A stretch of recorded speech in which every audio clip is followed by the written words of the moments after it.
Imagine this. It is a humid August afternoon in 1948. The war is over, but the world is nowhere near peace. And in the very heart of Manhattan, inside a building flying the hammer and sickle, a Soviet schoolteacher makes a decision that will shock diplomats, stagger the Kremlin, and hand the United States one of the most unexpected propaganda victories of the early Cold War. A woman steps up to a third-floor window of the Soviet Consulate, looks down at the concrete courtyard below, and throws herself into empty space, not to escape a burning building, not to flee a crime scene, but to escape the iron grip of Stalin's system. She hits the concrete, broken but alive. Within hours, American headlines will call it a leap to freedom, and within days, President Truman will expel a Soviet consul. The Soviets will storm away from negotiation tables, and the world will understand something that Stalin had desperately hoped to conceal, that even a middle-aged, exhausted schoolteacher would rather risk death on American soil than be forced back into the so-called workers' paradise. This is not fiction. This is the forgotten story of Oksana Kasankina and how her fall from a New York window collided with the Berlin blockade, triggered a rupture in consular relations, and set the stage for one of the greatest demonstrations of American technological might the world had ever seen. The Berlin Airlift, when American and British pilots turned the sky into a conveyor belt of freedom and proved beyond doubt that the West could outthink, outfly, and outproduce the Soviet Empire. To understand why this one woman became so important, you have to picture the world in 1948. Only 3 years have passed since the guns of the Second World War fell silent. Nazi Germany is gone, but its corpse has been carved into occupation zones, and its former capital, Berlin, lies like a shattered trophy in the middle of Soviet-occupied Eastern Germany. The United States, Britain, and France share control of the western sectors. The Red Army has the East. What was once a unified Allied front against Hitler has hardened into suspicion, resentment, and the first open confrontations of what will later be called the Cold War. Washington launches the Marshall Plan, pouring billions of dollars into Western Europe and Western Germany, rebuilding cities, factories, railroads, and giving ordinary Europeans a taste of prosperity that the Soviet system simply cannot match. In Moscow, Stalin watches these developments with growing fury. He sees American dollars rebuilding what his own troops bled to conquer. He hears talk of free markets and parliamentary democracy, and he understands something in his bones. If people in his sphere ever get a real look at how the American system works, it is going to be very hard to keep them behind the barbed wire of communism. So the Kremlin clamps down at home, purges critics, and abroad it starts to tighten the screws. Berlin becomes the first great testing ground. In June 1948, Stalin gambles big. He orders all surface routes into West Berlin cut off. No trucks, no trains, no barges, nothing. The city of more than 2 million people is suddenly isolated, a democratic island surrounded by Soviet-controlled territory 100 miles deep. The idea in Moscow is brutally simple. Squeeze the western sectors until either the population breaks and turns to the Soviets, or the Americans and British give up and abandon their zones. On paper, it looks like a clever move. After all, who has ever supplied an entire modern city entirely by air? The Soviets assume the United States will blink. They think the Americans are soft, tired of war, unwilling to put planes and pilots at risk just a few years after losing so many in the skies over Europe and the Pacific. They think technology and logistics will break Washington's nerve long before hunger and cold break Berlin's. They are about to discover just how badly they have underestimated American capacity, not only to fight, but to improvise, to innovate, and to sustain a long-term technological operation under intense pressure. But while Berlin is being strangled in Europe, another front in this new Cold War opens in an unlikely place, a modest Soviet school in New York City. After the war, the Soviets operate a school in Manhattan for the children of diplomats and officials, staffed by teachers brought from the USSR. One of them is Oksana Stepanovna Kasankina, a 52-year-old chemistry teacher who has already survived the Russian Empire, the Revolution, and the terror years of Stalin's rule. She has learned how to keep her head down, teach her classes, and repeat the slogans when necessary. But New York is not Moscow, and as she lives and works in the United States, she cannot help noticing things she was never meant to see. Ordinary people speaking freely without fear of the secret police. Newspapers that criticize the government openly. Stores filled with food and consumer goods that the average Soviet citizen can only dream of. For someone who has lived under the permanent weight of state control, the atmosphere of America, even with all its problems, feels like stepping into a different universe. And then, in June 1948, orders come from Moscow. The Soviet school in New York is to be closed. Every teacher and child is to be recalled to the USSR. Their little window into the West is being slammed shut. For some staff, this is simply a transfer, another posting from which there is no appeal. But for others, it feels like a death sentence. They know what awaits people who have spent too much time abroad, who have seen too much of capitalist reality. The Soviet security apparatus has a long memory and a short temper. One of Oksana's colleagues, Mikhail Samarin, the former headmaster, disappears with his wife and 3 children instead of boarding the ship home. Days later, he appears in an FBI office requesting asylum, and the United States grants it. That alone sends a tremor through the Soviet diplomatic community. Oksana, older, more fragile, moves more hesitantly, but she is thinking about the same choice. On July 29, 1948, she confides in a Russian-language newspaper editor in New York that she does not want to go back to the USSR, that she is terrified of what will happen if she returns. In that moment, she crosses an invisible line. She is no longer just a teacher, she is a potential defector, a political problem, a human being caught between 2 superpowers and 2 systems that are about to make her life their battleground. When the steamer Pobeda is scheduled to sail with Soviet personnel on July 31st, Oksana is supposed to be on board. Instead, she vanishes. A veteran anti-Bolshevik journalist, Vladimir Zenzinov, takes her to Reed Farm, a rural property in Valley Cottage, New York, run by the Tolstoy Foundation.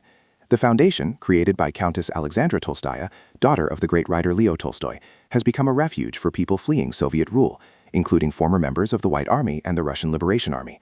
Oksana is given a bed, meals, and work in the kitchen and dining room, surrounded by émigrés who have every reason to distrust anyone freshly arrived from the Soviet Union.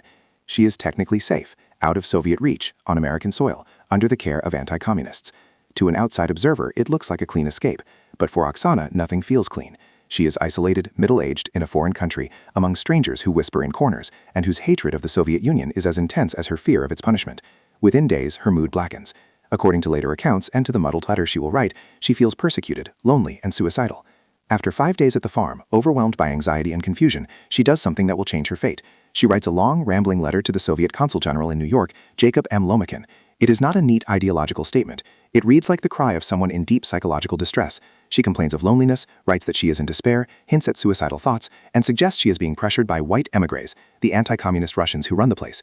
It is a 5-page testament of a person torn between fear of what awaits in the USSR and panic about where she is now. She hides the letter in a vegetable cart, relying on chance and strangers to carry her words back to the Soviet consulate. On August 6, 1948, Lomakin receives this letter. To him, it looks like confirmation of everything the Kremlin believes, that the West is kidnapping Soviet citizens, that émigré organizations are brainwashing vulnerable people, that his duty as a Soviet diplomat is to retrieve this woman and return her to the embrace of the motherland.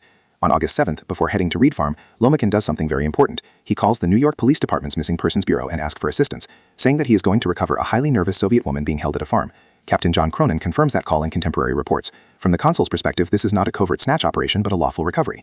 When his black Buick arrives at the farm with the vice consul and a stenographer, Oksana comes out carrying a suitcase. Countess Tolstaya, convinced that the Soviets are about to re-kidnap a woman who wants freedom, orders a dozen men to surround a car and tries to pull Oksana back into the house, locking the door behind her. But Oksana insists. She repeats, I must go, and makes it clear that she is choosing to leave with the consul. Under oath days later, Tolstaya herself will admit that the men were told to stand down because Oksana decided to leave of her own free will. In that moment, any clear narrative disappears. Is she being rescued? Is she being recaptured? Is she running back to a familiar prison because the unfamiliar feels worse? A terrified, unstable woman is making a choice, and both sides will soon claim that choice as proof the other is lying. What happens next is one of the most remarkable examples of propaganda whiplash in early Cold War history. Back at the consulate, Lomakin thinks he has scored a valuable plank. He has not only retrieved a missing Soviet citizen, he has a letter in her own handwriting that appears to show she asked for his help. Confident, perhaps overconfident, he decides to go public. He calls in journalists, organizes a press conference, and parades Oksana in front of cameras and microphones. Nervous, shaken, speaking through translators, she tells reporters that she was drugged and kidnapped by white Russian bandits, that she was pressured to denounce her country, that she is grateful to be back in Soviet hands. Lomakin reads parts of her letter aloud in English, provides photostatic copies to the State Department and the FBI, and clearly expects that once the Americans see the evidence, they will recognize that the Soviet consulate has acted properly. On paper, it looks like a smart move. The Soviets can claim moral high ground, accusing anti-communist groups in the US of violating international norms by detaining a foreign national. But the Cold War is not fought on paper. It is fought in headlines, newsreels, and the emotions of ordinary citizens. American newspapers look at the same events and see something completely different. Anti-communist activists and much of the US public view the Soviet Union as a tyrannical regime.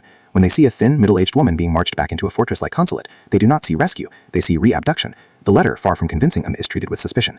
Commentators wonder if it was dictated, faked, or written under duress. Radio commentators and columnists begin calling Lomakin a kidnapper, flipping his narrative upside down. Protests gather outside the consulate. Demonstrators chant. Reporters stake out entrances day and night.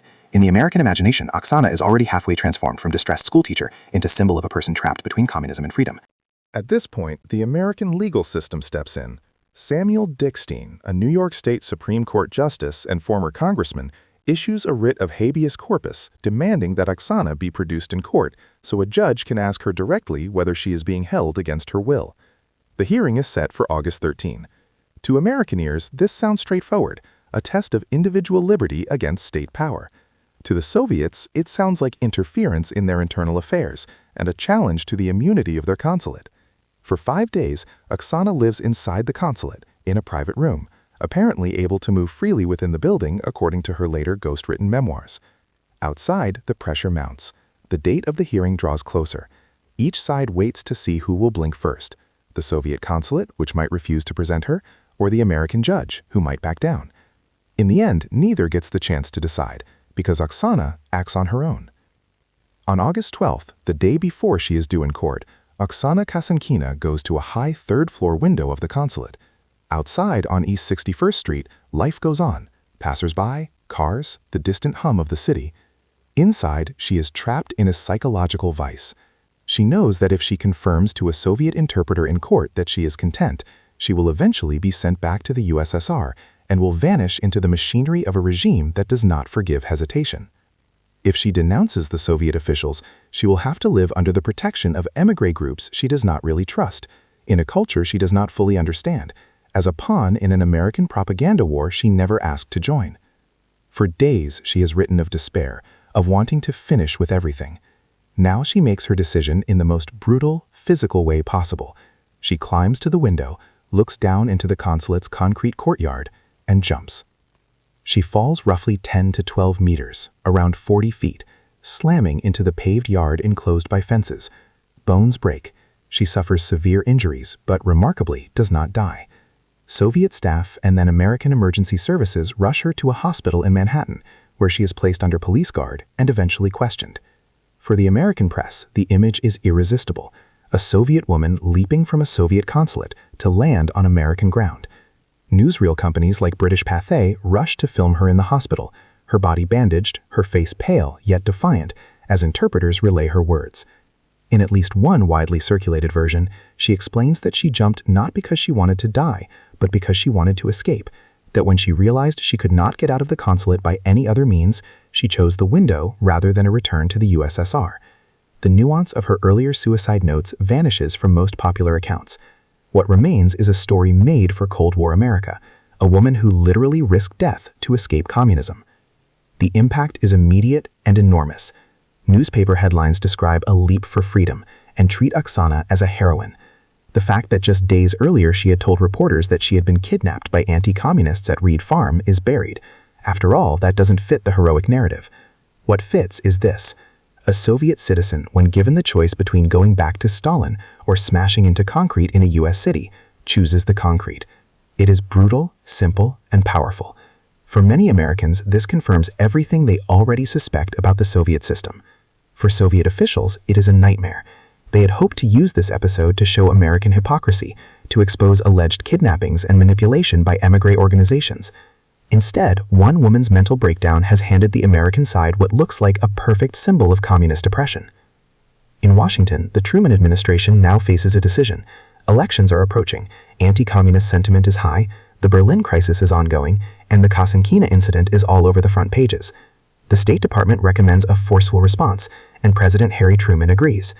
On August 19, 1948, just 1 week after the jump, the United States revokes Jacob Lomaquin's exequatur, his official recognition as Consul General, and declares him persona non grata. In diplomatic terms, this is a punch in the face. Expelling a senior consular officer is rare and always sends a loud public message. The official justification is that Lomaquin kidnapped a woman and held her illegally, violating U.S. law and abusing diplomatic privileges. The administration is telling American voters, we will not allow Soviet officials to mistreat people on our soil. To the American public, it looks like strength, moral clarity, and a defense of individual liberty. In Moscow, it looks like humiliation. Soviet leaders see one of their representatives denounced and expelled in a blaze of negative publicity. They see crowds in New York cheering this decision. They see headlines around the world framing the story as America standing up to Soviet bullying. For a regime obsessed with prestige and terrified of appearing weak, this is intolerable. The Soviet government responds by closing its consulates in New York and San Francisco and suspending consulate relations. It also storms away from sensitive negotiations over the Berlin blockade that were being conducted in Moscow. The Kasankina affair has leapt from a personal drama to a geopolitical rupture. For the next 24 years until 1972, there will be no Soviet consulates in the United States, and American diplomats will lose valuable eyes and ears inside Soviet operations on U.S. soil. In private, some American officials will later admit that in strictly strategic terms, the expulsion of Loma Kin cost the United States dearly. But that is not how it feels to the public in 1948. To Americans reading their newspapers and watching their newsreels, it looks like a clear moral win. A tyrannical system exposed, a frightened woman defended, and a foreign bully sent packing. Now zoom back to Berlin. While Oksana's broken body lies in a New York hospital bed, American and British aircraft are already thundering in and out of West Berlin, defying Stalin's attempt to starve the city into submission. The operation, codenamed Vittles by the Americans and Plainfare by the British, begins in late June 1948, just days after the blockade starts. C-47 and later larger C-54 transport planes line up at bases in West Germany, loaded with coal, flour, fuel, machinery, and medicine. The numbers are staggering. Between June 1948 and the autumn of 1949, the airlift will make roughly 278,000 flights into Berlin, covering more than 90 million miles in the air. They will deliver over 2.3 million tons of cargo, most of it coal, the lifeblood of a modern city, enough to keep factories turning, lights glowing, and families from freezing. At the height of the operation, an aircraft will be landing or taking off every 45 to 60 seconds. In one famous Easter parade in April 1949, more than 12,000 tons of supplies will be delivered in just 24 hours, with planes touching down at intervals measured in seconds, not minutes. This is not just logistics, it is an airborne industrial miracle. For the people of West Berlin, the sound of those engines becomes the sound of hope. Children run to the fences of Tempelhof and other airfields to watch the American and British planes land, often piloted by men who had been bombing German cities just a few years earlier and are now dropping candy to kids in homemade parachutes. For the Soviet leadership, it is a shock. They had bet that the capitalist West would not have the will or the organizational talent to keep an entire city alive purely by air for more than a few weeks. Instead, month after month, they watched their gamble fail. Each successful landing is a small defeat for the blockade strategy. Each ton of coal unloaded undercuts the idea that socialism holds the future and capitalism is doomed. American generals like Curtis LeMay and Airlift Commander William Tunner look back on the operation as a turning point, proof that the United States could use technology, logistics, and sheer willpower to outmaneuver the Soviet Union without firing a shot. As one account from the Truman Library puts it, the airlift was a triumph of industrial prowess and political courage, a diplomatic and strategic victory of inestimable importance. Put yourself in the mind of a Soviet official in late 1948. In New York, your consul has been expelled over a case that you think was mishandled by both sides, but which the Americans have turned into a passion play about freedom. Around the world, newsreel audiences are watching footage of a Soviet woman lying injured in an American hospital, her story framed as proof that your system is so unbearable that even your own citizens would rather jump from windows. In Berlin, your blockade has failed to break the West. Instead, it has given the Americans and British a stage on which to showcase their aircraft, their pilots, their industrial base, and their ability to execute a complex round-the-clock air operation for more than a year. You cannot jam the planes. You do not dare shoot them down. It would mean open war. You are forced to sit and watch as the supposed decadent capitalist world uses advanced aviation, precision scheduling, and rapid engineering to solve a problem you created. When you finally lift the blockade in May 1949, you have nothing to show for it but a hardened Western alliance and a city more emotionally tied to the United States than ever. In that context, the Kasankina affair and a Berlin airlift are not two separate stories. They are two sides of the same humiliation, a reminder that the Soviet Union could terrorize its own citizens, but could not match the technological and organizational strength of its rival. Decades later, when historians dig into declassified documents, FBI translations, State Department files, and memoirs, they paint a more nuanced picture of Oksana Kasankina herself. She was not a one-dimensional freedom fighter. She was a woman worn down by war, dictatorship, exile, and depression. Her letter to Loma Kin is indeed muddled and fueled by suicidal thoughts. The people at Reed Farm were not necessarily villains. Many of them had suffered terribly under Soviet rule and saw themselves as rescuers, not kidnappers.